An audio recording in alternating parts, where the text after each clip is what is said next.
Nós chamamos a ordem presbitério catarinense, após a verificação de quórum e havendo quórum, nós iniciaremos então este culto, onde nós convocamos para a convocação, onde houve a convocação para a ordenação ao Sagrado Ministério do Rafael Filipe. Nós vamos iniciar o nosso culto de louvor e adoração a Deus. Gostaria de chamar o reverendo Cris neste momento para estar conduzindo esta primeira parte.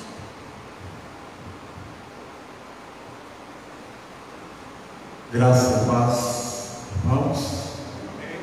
Quero convidá-los aqui de pé. Façamos a leitura que está na nossa liturgia. Leitura esta, baseada no texto da primeira carta do apóstolo Paulo aos Coríntios, capítulo número 12, versículos de 4 a 7 e versículo de número 27. Eu lerei o versículo e a congregação, conforme a ordem litúrgica, lerá o verso seguinte. Ora, os dois são diversos, mas o Espírito é o mesmo. Não tem a diversidade nos serviços, mas o Senhor é o mesmo. E há diversidade nas realizações, mas o mesmo Deus é quem opera tudo em todos. A manifestação do Espírito é concedida a cada um, visando ao fim proveitoso. Ora, vós sois corpo de Cristo e individualmente membros deste corpo. Amém. Curve sua cabeça, vamos orar. Pai, aqui se reúne a tua igreja, corpo vivo do Senhor aqui na terra, e te louvamos, te adoramos e te exaltamos, porque podemos nesta noite separar este momento como presbitério, como igreja, para juntos tributarmos a ti o louvor que te é devido e agradecermos a bênção de tu mesmo teres separado o teu filho para que nesta noite esteja assumindo diante da igreja o compromisso de levar adiante a proclamação da tua palavra e fazê-lo com fidelidade às tuas ordenanças.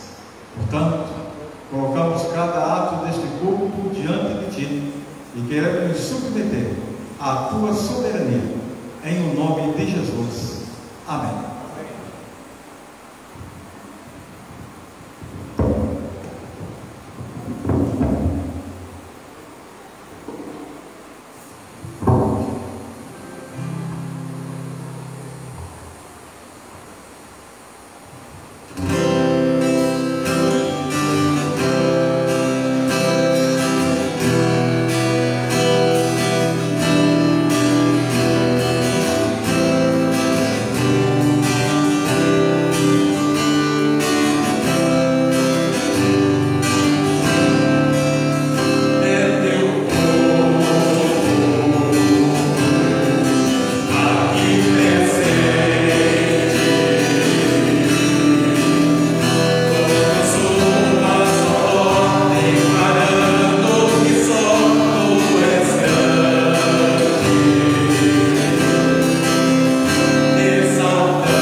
Agradecemos a Deus por estarmos reunidos. Pode sentar? Abra sua Bíblia, se você trouxe. Vamos fazer a leitura de 1 João, capítulo 1, versículo de número 8 e 9. Vamos ter esse momento de confissão do pecado. A palavra do Senhor diz assim: se afirmarmos que estamos sem pecado, enganamos a nós mesmos, e a verdade não está em nós. Se confessarmos os nossos pecados, Ele é fiel e justo para nos perdoar todos os nossos pecados e purificar de toda injustiça. Vamos ter um momento agora. Baixe sua cabeça, feche seus olhos, pedindo perdão ao nosso Deus.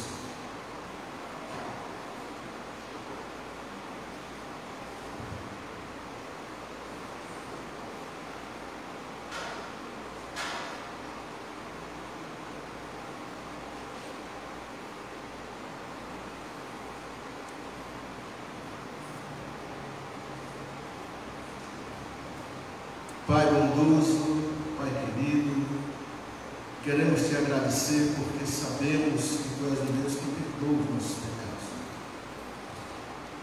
Obrigado, Deus, por mais um momento que o Senhor nos dá de sermos perdoados para te adorar, para te louvar. Em nome de Jesus, amém. Declarado o perdão dos nossos pecados, vamos continuar louvando.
Quero saudá-los com a graça e paz do nosso Senhor Jesus Cristo.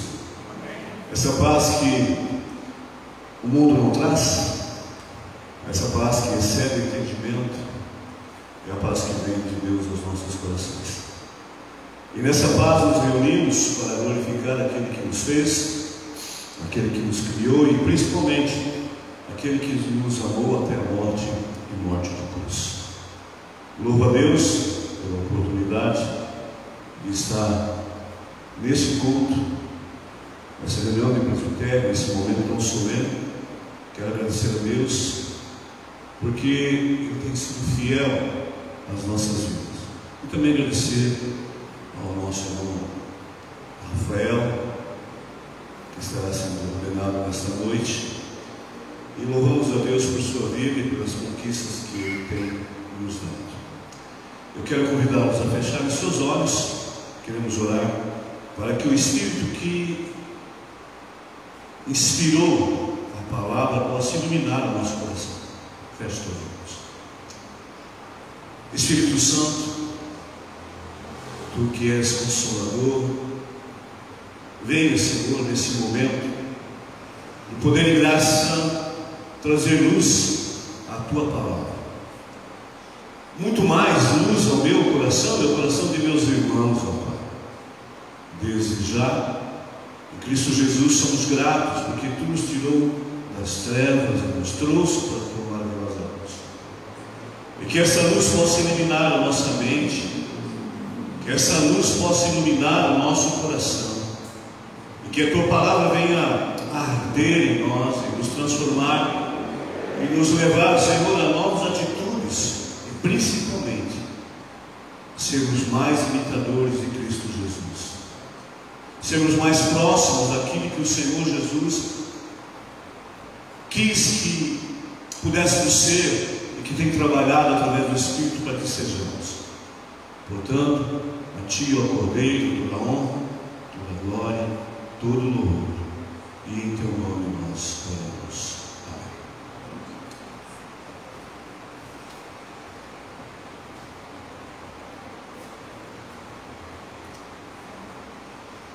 Desde que recebi o convite do Rafael para estar compartilhando essa noite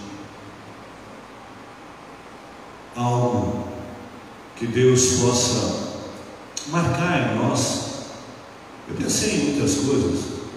Eu pensei, quem sabe, em 50 conselhos do pastor Brasília para o pastor Novo.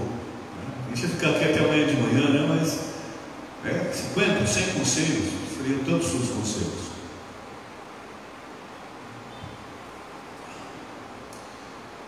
Pensei em alguns textos, e entre eles, até estudei, dei uma olhada ali.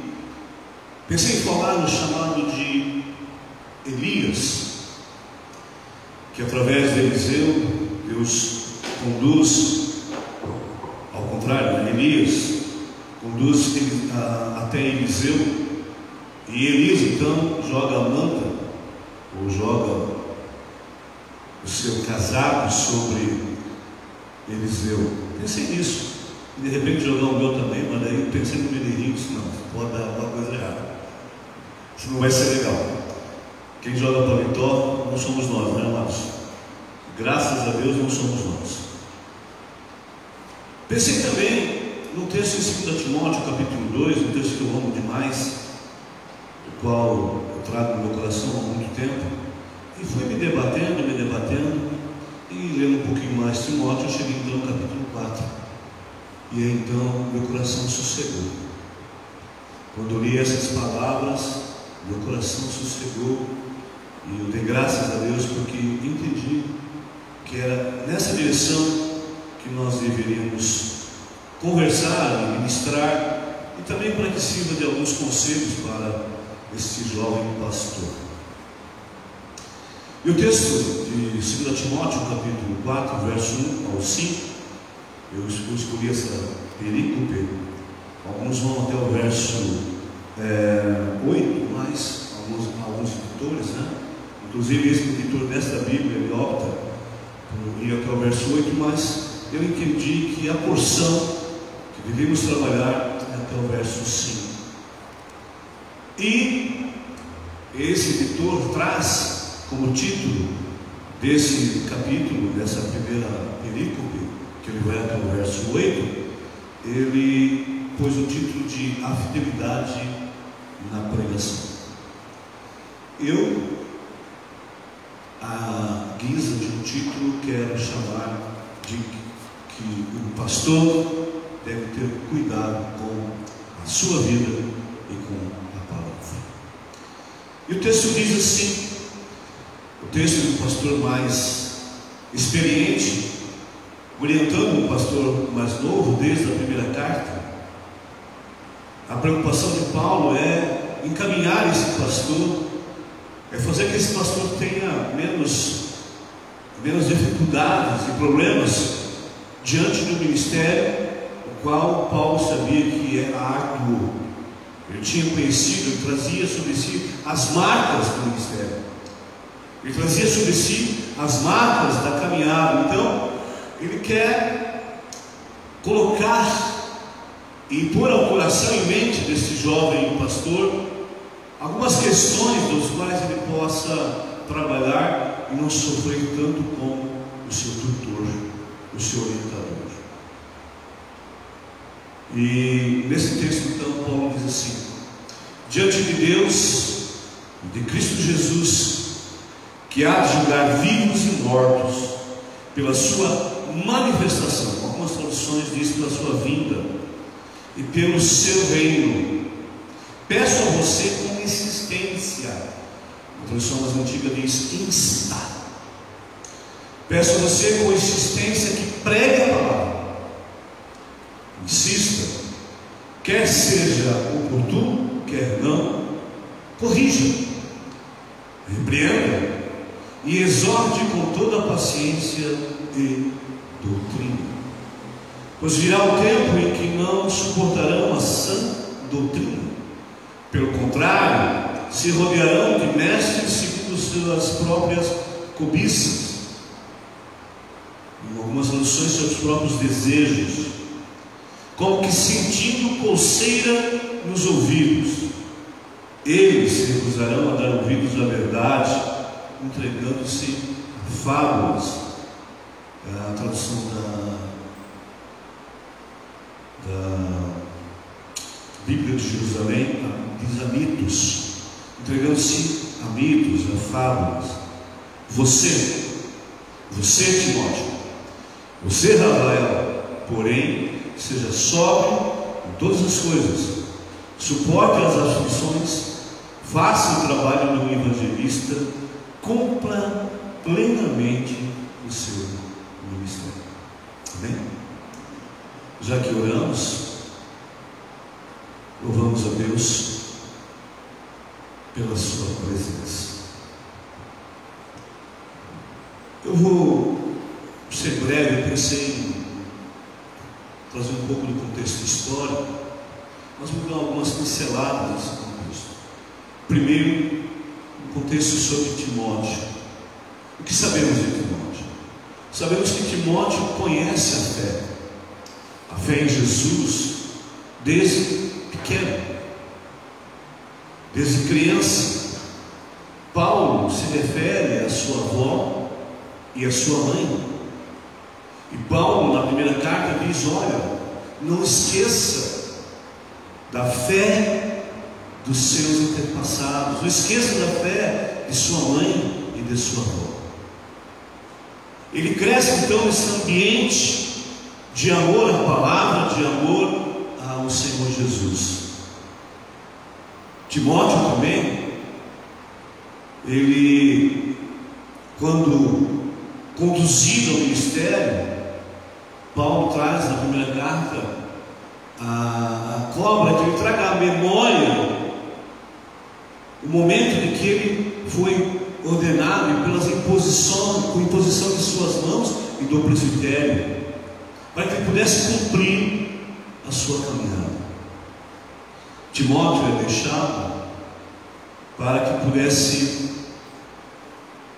estabilizar e doutrinar a igreja onde estava. E no capítulo 2, do qual eu mencionei, eu trago o seguinte versículo, quando escreve no capítulo 2, assim, verso 1: quanto a você, meu filho, fortifique-se na graça que está em Cristo Jesus. E aí então Paulo traz a memória desse jovem pastor, e eu trago também a tua memória, Rafael, o que você ouviu de mim na presença de muitas testemunhas. Isso mesmo transmita a homens fiéis e também idôneos para instruir a outros. É muito interessante esse relacionamento. Paulo tem Timóteo como um filho, não só um filho na fé, mas alguém muito querido, muito inspirador, alguém que ele pode contar. Paulo pode contar com a fidelidade, com a confiança. E quando nós nos deparamos nesse texto, primeiro nós vemos uma força muito evidente e também uma súplica de alma de Paulo, quando ele fala diante de Deus e de Cristo Jesus. Eu não lembro a tradução, mas diz assim: conjuro, eu te conjuro, eu peço que você jure diante de Cristo e diante de Deus, que há de julgar vivos e mortos na sua vida e pelo seu reino. Peço, por favor, peço com insistência, insta, que pregue a palavra. Se há uma responsabilidade sobre nós, pastores, é essa, de sermos fiéis à palavra. Eu penso que nunca foi fácil na história da igreja se comprometer com a palavra, quer seja como ministro, quer seja como discípulo que acompanha, como membro de uma comunidade. Nunca foi. Mas eu penso que nós vivemos num momento que é ímpar. Nós vivemos num momento em que a palavra não vale nada.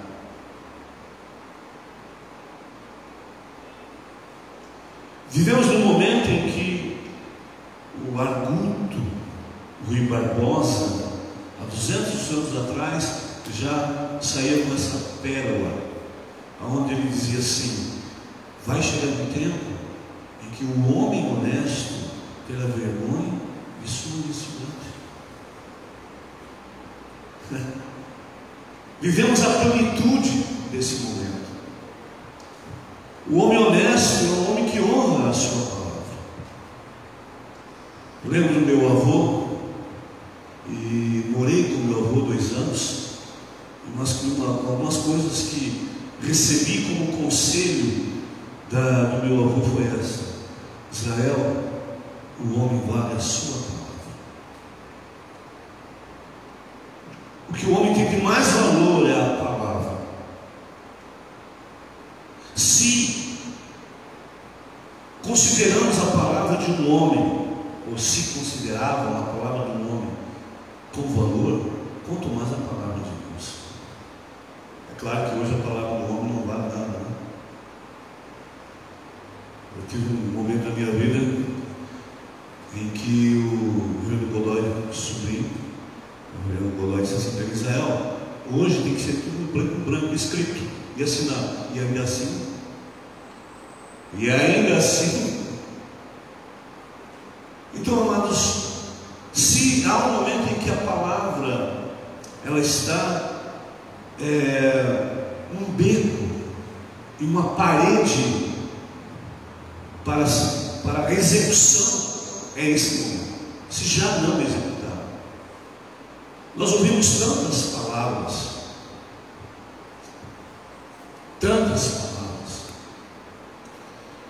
ouvimos agora um momento em que se fala que precisamos de repente contextualizar a Bíblia, né? Mas eu fui bondoso, né?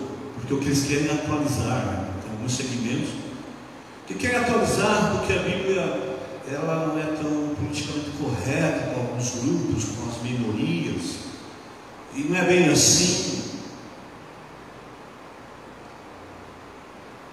Então, faço minha essa insistência, faço minha esse clamor a você, Rafael, e peço em nome de Jesus, pregue a palavra. Pregue essa palavra, seja para crentes, seja para não crentes. Comunique a mensagem divina claramente.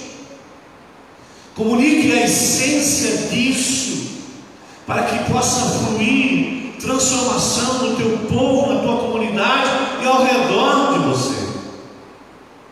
E que flua de você essa essência da palavra, seja internalizada em tua alma e em teu coração, em tua própria vida, e que a tua e a minha vida seja uma ilustração viva do poder transformador dessa palavra. Essa palavra, que segundo o autor de Hebreus é viva e eficaz. Essa palavra, segundo o salmista, no Salmo 119, versículo 11, é remédio. Quando ele escreve: escondi a tua palavra no meu coração para eu não pecar contra ti. Que essa palavra então esteja internalizada em nossa mente, em nosso coração, em nossa alma, para que quando nós abrirmos as nossas bocas, quando a nossa língua executar aquilo que está em nosso coração, isso crie vida no coração daqueles que nos ouvem. Como um rio que traz, um rio que transborda, trazendo vida, trazendo vigor para os corações e para aqueles que estão amortecidos, adormecidos, sentados em nossos bancos, em nossas igrejas, adormecidos, sem compromisso algum, com nada e com ninguém, correndo atrás de fábulas, eu vou chegar lá, correndo atrás de modismo e se deslocando de um momento para outro para comunidades que estão na moda naquele momento. Por quê? Porque penso eu que tem faltado palavra em nossos cultos, palavra que venha sustentar o nosso rebanho, palavra que venha fortalecer o coração na verdadeira doutrina dos apóstolos e na palavra daquele que nos salvou. Seja chato, seja insistente. Paulo fala: quer seja oportuno, quer não. E aqui essa insistência deve começar em mim, porque muitas vezes vocês sabem disso, vocês já viveram isso, e você vai viver. Se não viveu, você vai viver, Rafael. Muitas vezes nós vamos ter aquilo que Caio Flávio diz, a síndrome de Gabriel. Conhece a síndrome de Gabriel? É ser mensageiro sem ter uma mensagem. Estou a 2 horas do culto, vou para um lado, vou para o outro. Uma semana eu estou procurando algo e não tenho nada para dizer, mas eu tenho que ser Gabriel à noite, porque eu tenho culto na noite. Sou eu sou responsável, mas a mensagem não está em mim. Não porque não tenha estudado, não porque não tenha lido, é porque é um momento que a gente vive. E isso é tremendo. Então insista contigo mesmo, quer sinta vontade ou não. No campo espiritual existem momentos em que você vai ser posto em prova. Eu lembro que quando seminarista, trabalhei com a igreja em IEP. Eu lembro que eu estava nesse momento com essa síndrome de Gabriel e preguei e tal, trouxe a mensagem que Deus colocou no meu coração, com certeza. E aí uma irmã, presbítera da igreja, chegou e disse assim: pastor, que mensagem abençoada. Eu disse: meu Deus, que Deus me livre. Eu pensei comigo. Aí eu olhei para a irmã: Deus fala apesar de nós. Tem certeza disso? Deus vai falar apesar de você, Ele fala apesar de mim. Por isso Paulo fala a Timóteo, insista contigo primeiro e depois com outros.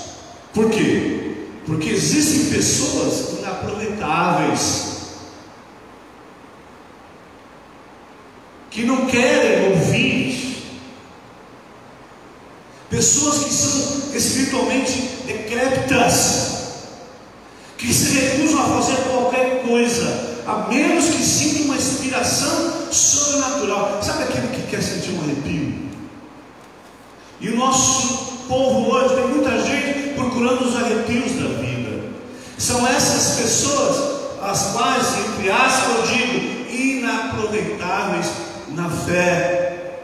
Mas ainda é um coração nação ainda é uma alma, ainda é uma terra que pode ser terra boa. Por isso insista, cave, are, plante, lance a semente. Porque você sendo essa ilustração viva, como eu te disse, como Paulo diz, sendo meus imitadores como eu sou de Cristo, é esse o convite que nós devemos fazer. É que a prova do nosso relacionamento com Deus está correto, e que fazemos o melhor que podemos, quer nos sentirmos inspirados ou não. Faça o melhor que você tem.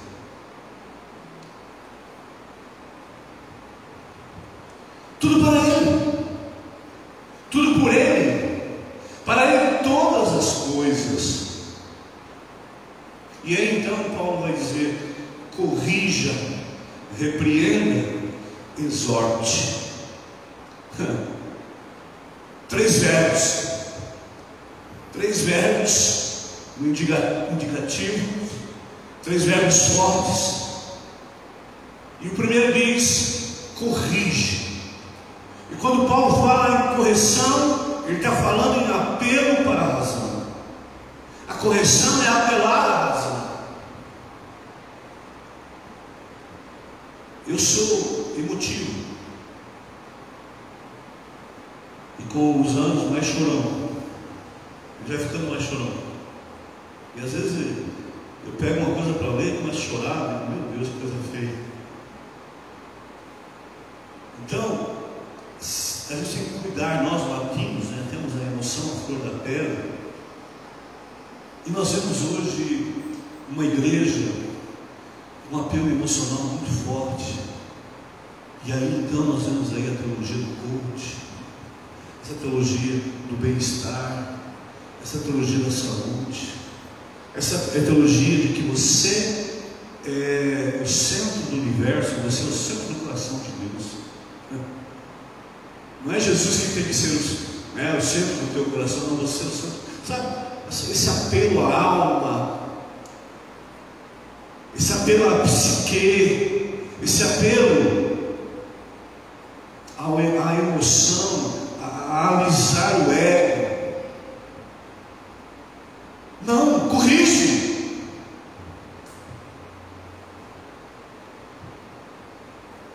Seja firme com a palavra e com a verdade.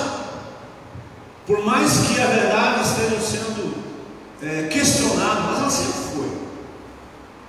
Jesus foi questionado pela verdade. Pilatos não olhou para Jesus e disse: o que é a verdade? A verdade sempre foi questionada. Mas eu penso, com certeza, que você deve conhecer o texto de João 14, 6, quando Jesus diz: eu sou o caminho, eu sou o caminho, ele é a verdade. E não pode se negociar essa verdade. Essa verdade é inegociável, é absoluta, quer queiram ou não. Então, corrige, apele para a razão. O segundo verbo é repreende, e a repreensão apela para a consciência. A consciência que está sendo trabalhada dia a dia pelas forças desse mundo, a consciência que está sendo trabalhada dia a dia pela força de Satanás, pela força do mal, todos os dias, e cada vez mais o acesso à informação, e essa informação ela tem abalado e roubado a boa consciência dos seres humanos e tem solapado a consciência da própria igreja. E a igreja então está no seu momento de consciência, no seu superego, citando Freud, aonde esse superego ele é incapaz de se humilhar diante de Deus, por isso apele à consciência. O terceiro verbo é exorte, e exortar é o apelo à vontade.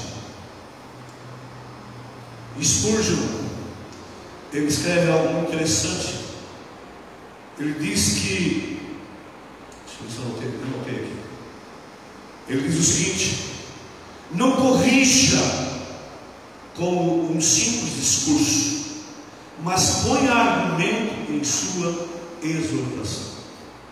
Para isso, seja estudioso, continue sendo.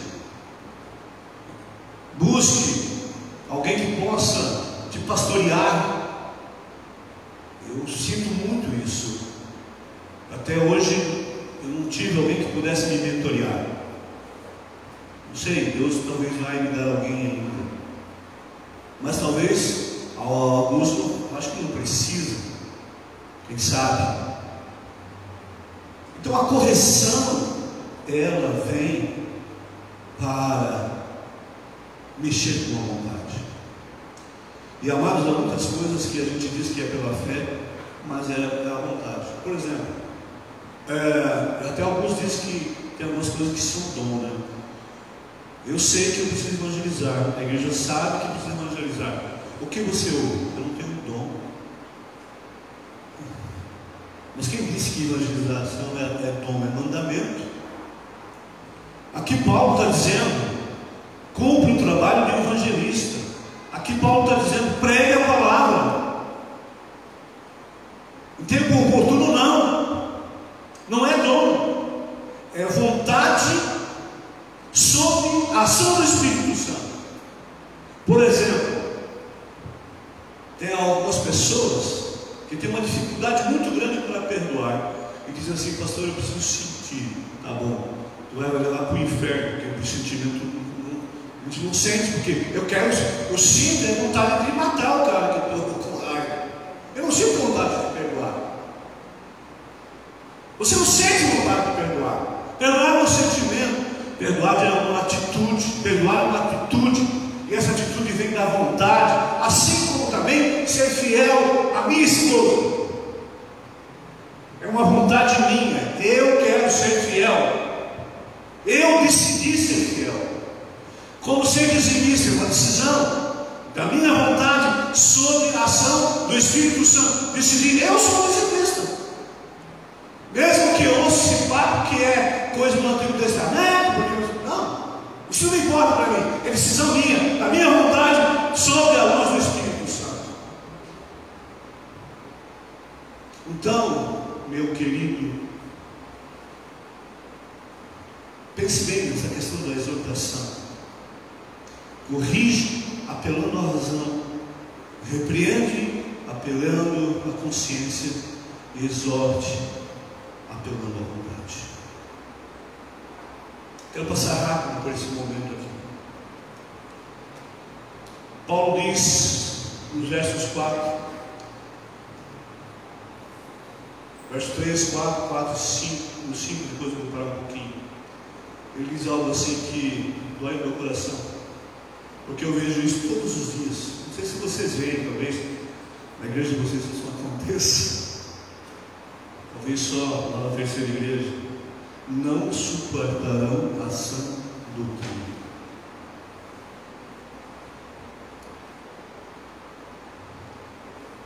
Eu tenho 30 anos de pastorado. Estou aí também com uma caminhada grande. De ordenação, 21 anos. Mas a gente tem uns 10 anos a mais um pouquinho de caminhada. Irmãos, nunca foi fácil pastorear. Mas eu acho que nós vivemos num momento. Nós vivemos num momento terrível. Por quê? Olha aqui o capítulo 3. Capítulo 3. Nem vou fazer comentário, só vou ler o texto e você vai entender. Timóteo e Rafael, você precisa saber disto.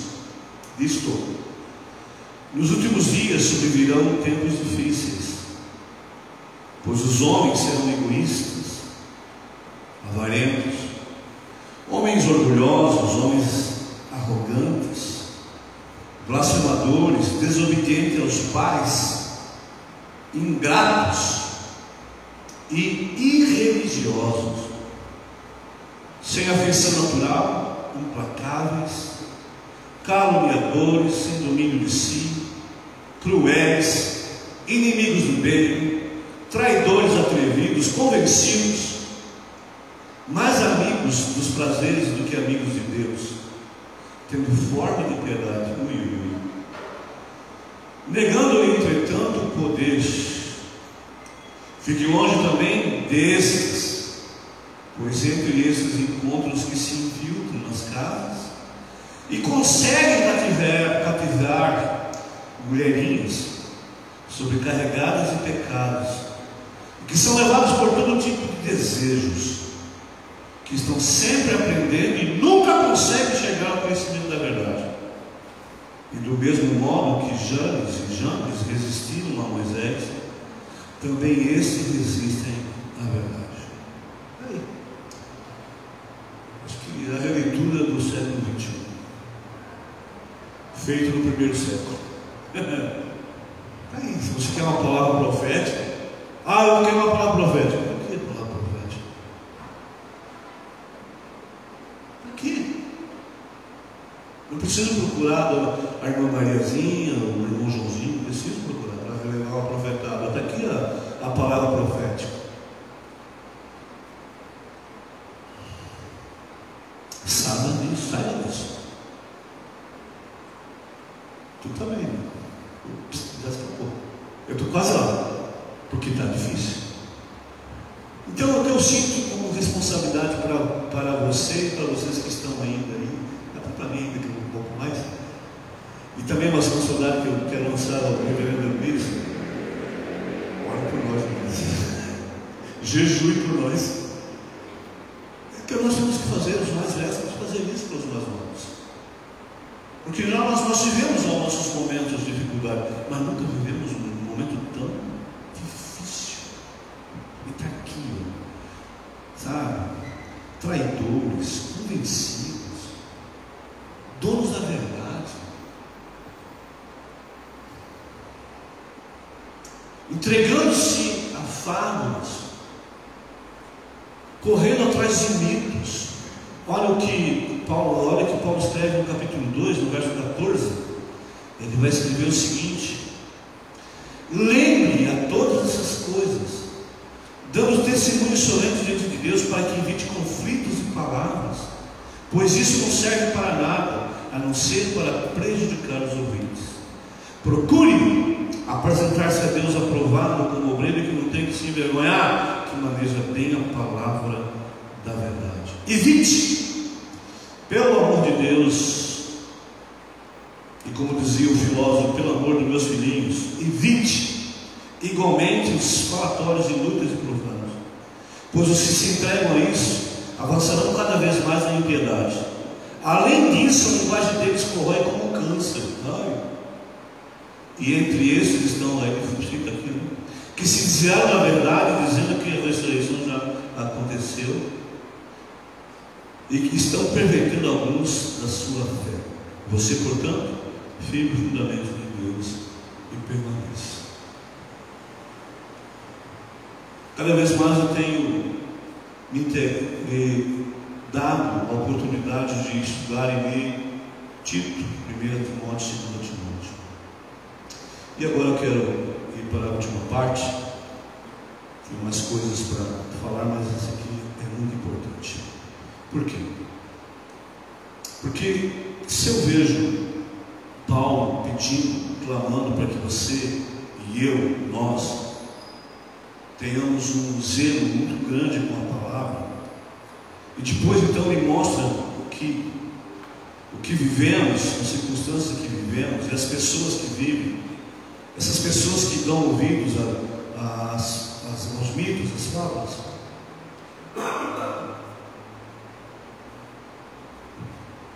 Ele chega no verso 5 e diz: você. Aqui ele usa uma linguagem de exclusão. Ele tira Timóteo do meio destes e separa. Eu quero fazer isso contigo agora. Você, Rafael, você, porém, seja sóbrio em todas as coisas, suporta as aflições, faça o trabalho do evangelista, cumpra plenamente o seu ministério. Aqui estão os outros. Os outros não suportam essa doutrina. Os outros são orgulhosos, são traidores, são cruéis, enfim, são afeitos ao mal, implacáveis. Mas você, porém, seja sóbrio. Um dia, caminhando com o Reverendo Godoy, eu perguntei: Reverendo, eu tenho no meu coração que toda que é a palavra, quando estiver para um lado muito forte, você tem uma tendência de ir para um lado muito forte, extremos, obrigado. Eu tenho uma convicção que todos os extremos são ruins, e a gente tem que buscar o equilíbrio. Aí eu fiz a pergunta dele: como é que o Senhor me traz uma palavra de equilíbrio entre ser pentecostal e ser tradicional? Ele olhou para mim: não tem problema, Zé, ser pentecostal ou ser tradicional. Eu ganhei, mas como não tem problema ser pentecostal e de ser tradicional? Pensa comigo, Zé. São dois trilhos. O treino sobre dois trilhos. Então, esses dois trilhos são os nossos limites. Vamos dizer que o trilho à direita seja essa noção pentecostal, e o trilho à esquerda é o tradicionalismo. Então é o seguinte: fique no meio, porque nesses trilhos não tem trilho, pode ficar tranquilo, fique no meio. Porque se você tender muito, você pode até chegar perto do trilho do pentecostal, mas se você tender muito, você cai no pentecostalismo. Isso é perigoso. Agora, se você tender demais para o tradicionalismo, você vai cair no liberalismo, que também é terrível. Então, não seja liberal e nem seja pentecostal, busque o equilíbrio. É isso que Paulo está dizendo. Sobriedade é esse equilíbrio. Seja sóbrio. Amados, ser sóbrio é ser moderado. Ser sóbrio é ser equilibrado. No capítulo 1, verso 7, Paulo diz o seguinte, dá uma olhadinha aí. Paulo diz o seguinte para Timóteo. Ele diz assim, verso 7: porque Deus não nos deu o espírito de covardia, mas de poder, de amor e de moderação. É esse espírito que Deus nos deu, o espírito de moderação, o espírito de sobriedade, um espírito moderado.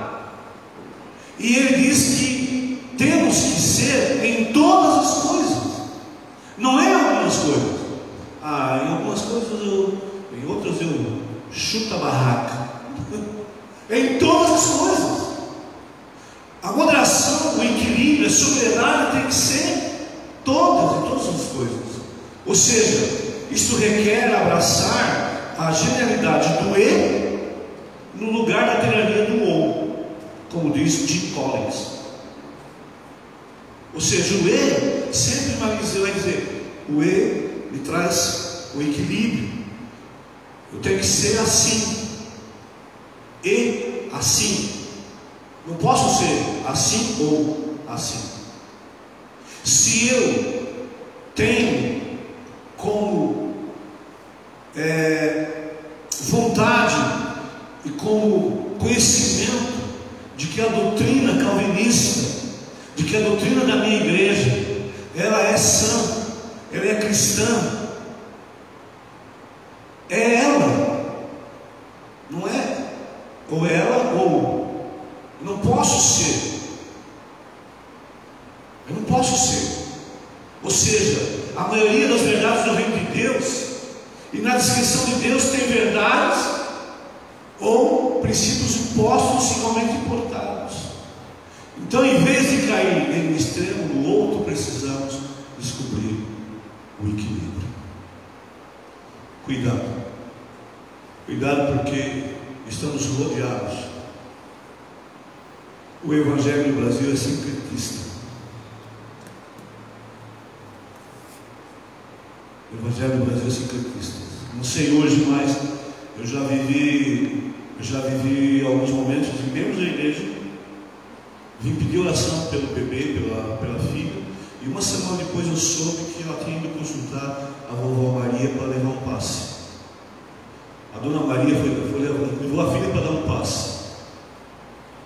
Ou você é de Jesus, confia em Jesus, ou você é. Ou seja, não tem Jesus ou a dona Maria no passe. Sobriedade, equilíbrio. E a última palavra então é essa: suporte às aflições. Suporte. Tem duas palavras que eu ouvi de dois pastores. Uma do Reino Alceu. Quando o Alceu está em festa, assim, ele diz assim: oh, ministério glorioso. Essa é do Alceu. Uma, já do falecido e saudoso pastor Ismael Salgado Arcas, que foi pastor nessa igreja. Ele diz assim: Israel, o ministério tem muitos espinhos, mas fique sossegado, de vez em quando a gente acha na flor, a gente acha na rosa. Ou seja, suporte as aflições. Teremos os espinhos, mas quando colher as rosas, curta isso, viva isso, suporte, através disso, suporte. Faça o trabalho do evangelista, cumpra plenamente o seu ministério. E então, no verso 7, Paulo vai dizer, do capítulo 4, Paulo então me chama e chama você a esse momento. E ele diz então: combati o bom combate, completei a carreira, guardei a fé. Nós estamos em combate, você já está em combate, mas a partir de hoje, de direito e de fato. Que Deus te abençoe, que Deus nos guarde e que também Deus possa nos guardar na nossa caminhada, para que possamos cumprir e plenamente o nosso ministério. Amém. Quem quer, vamos orar. Quem está com oração, ou é outra coisa aqui? Outro momento. Assim, o momento da canção, né? Então vamos ficar em pé, vamos louvar o Senhor.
Confirma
A igreja pode sentar-se.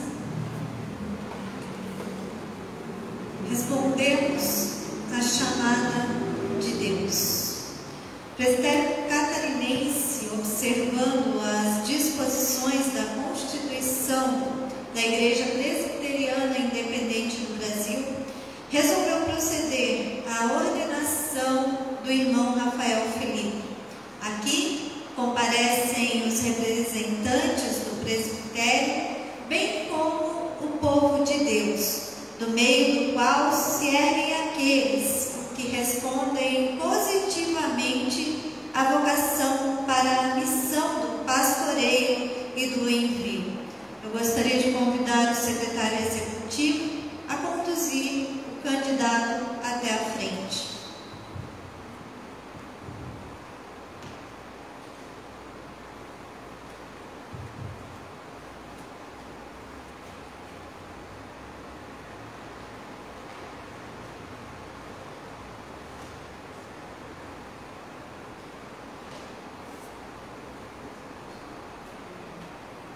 Gostaria de convidar os pastores para estarem aqui à frente, convidar o Rafael a se colocar à nossa frente, olhando para nós, nesta hora.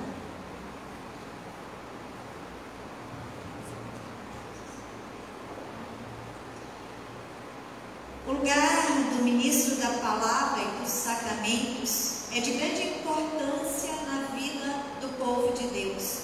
Através do exercício desse dom, a igreja conhece o crescimento espiritual e o discernimento da palavra de Deus. O cuidado pastoral propicia ao rebanho apoio, conforto e consolação, bem como a devida exortação no momento certo. O ministro da palavra e sacramentos, através de suas atividades, prepara a igreja para a realização dos propósitos de Deus na sociedade. Por isso, a igreja se alegra numa oportunidade como esta, em que o irmão Rafael Felipe será ordenado para assumir as suas responsabilidades próprias da sua vocação. Por isso, nós gostaríamos de fazer nesse instante, Rafael, algumas perguntas a você. Rafael Felipe, você crê e confessa serem as Escrituras do Antigo e do Novo Testamento, pela ação do Espírito Santo, a palavra de Deus, nossa regra de fé e de prática? Sim. Confirma aceitar e sustentar os símbolos de fé adotados pela Igreja Presbiteriana Independente do Brasil, bem como sua estrutura funcional, governo e disciplina? Sim. Está pronto a empenhar-se com todas as suas forças em busca da paz, do crescimento e da unidade da igreja? Sim. Amém. Gostaria de convidar os presbíteros aqui presentes para virem até a frente, neste momento onde estaremos impondo as nossas mãos sobre a vida do Rafael Felipe. E assim, estaremos então orando e ordenando ele como ministro da palavra e sacramento. Gostaríamos de convidar Rafael a se ajoelhar nesse instante.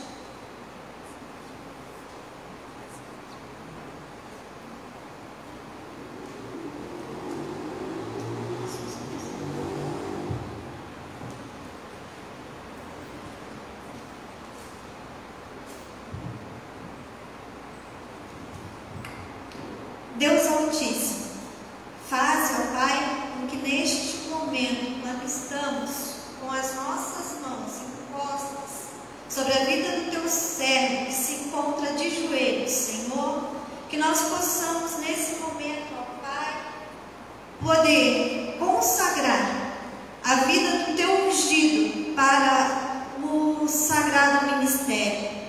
Colocamos a vida dele diante do Teu altar para que o Teu Espírito Santo, ó Pai, possa estar usando, ó Deus, para que ele venha executar os Teus propósitos, para que ele venha, Senhor, cumprir com a Tua vontade na vida dele também, na vida da Tua igreja. Usa o Teu servo, ó Deus, como um instrumento vivo em Tua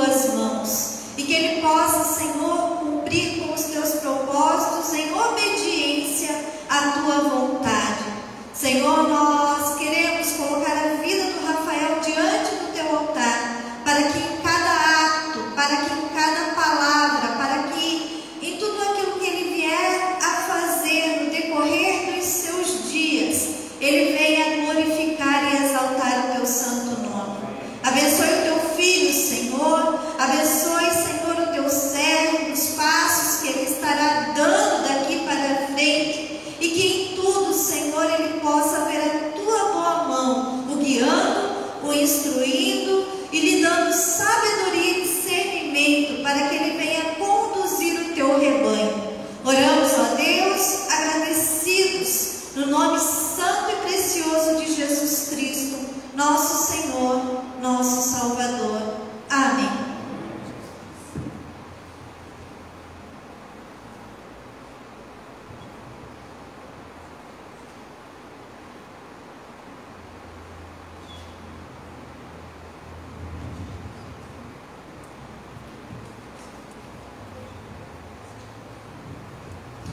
Agora, declaramos e proclamamos ordenado como ministro da palavra e sacramento.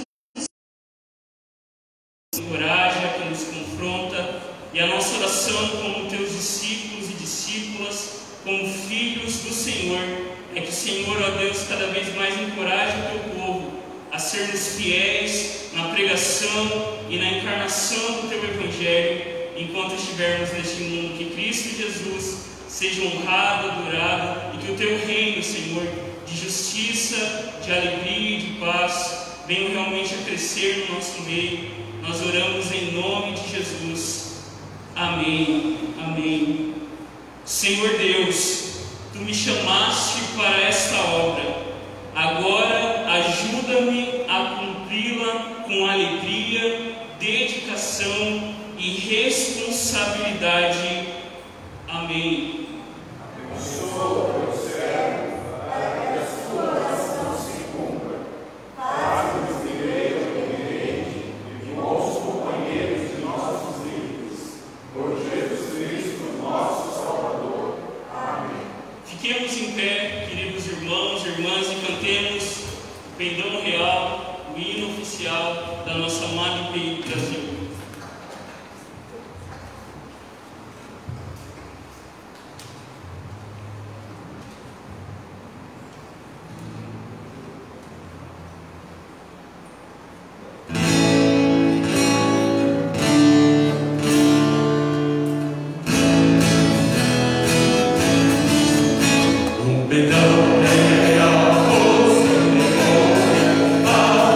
Soldados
nosso Deus, Senhor da igreja, e depois nós receberemos a bênção impetrada pelo reverendo Rafael. Em nome de Jesus, oremos. Senhor Deus, nosso Pai, nós te agradecemos por esse momento tão precioso e o privilégio de nós podermos estar aqui, meu Pai. Te louvamos, ó Deus, porque, embora anos turbulentos, o Senhor tem levantado servos fiéis e colocado na seara santa, Pai. Em nome de Jesus, ó Deus, sustenta-nos, ó Pai, com a Tua palavra, e que seja, ó Deus, luz, e que nosso coração esteja cheio dela, ó Pai, para que nós não pequemos contra Ti, ó Deus. Em nome de Jesus, te louvamos por cada ato deste culto, cada canção, cada hino, cada leitura, a palavra proclamada que enche o nosso coração. Em nome de Jesus, ó Deus, fortalece o Teu servo Rafael neste privilégio de ser ministro da palavra e dos sacramentos. Te louvamos, te agradecemos, sempre em nome de Jesus. Amém. Recebamos a bênção, que a palavra viva do nosso Deus, que o senhorio de Jesus Cristo, nosso Rei, e que o poder, o consolo e a força capacitadora do Espírito Santo esteja sobre a Igreja Presbiteriana Independente do Brasil e sobre toda a Igreja de Jesus Cristo, agora e sempre. Amém. Amém. Os irmãos podem se assentar enquanto nós ouvimos o pós-lúdico.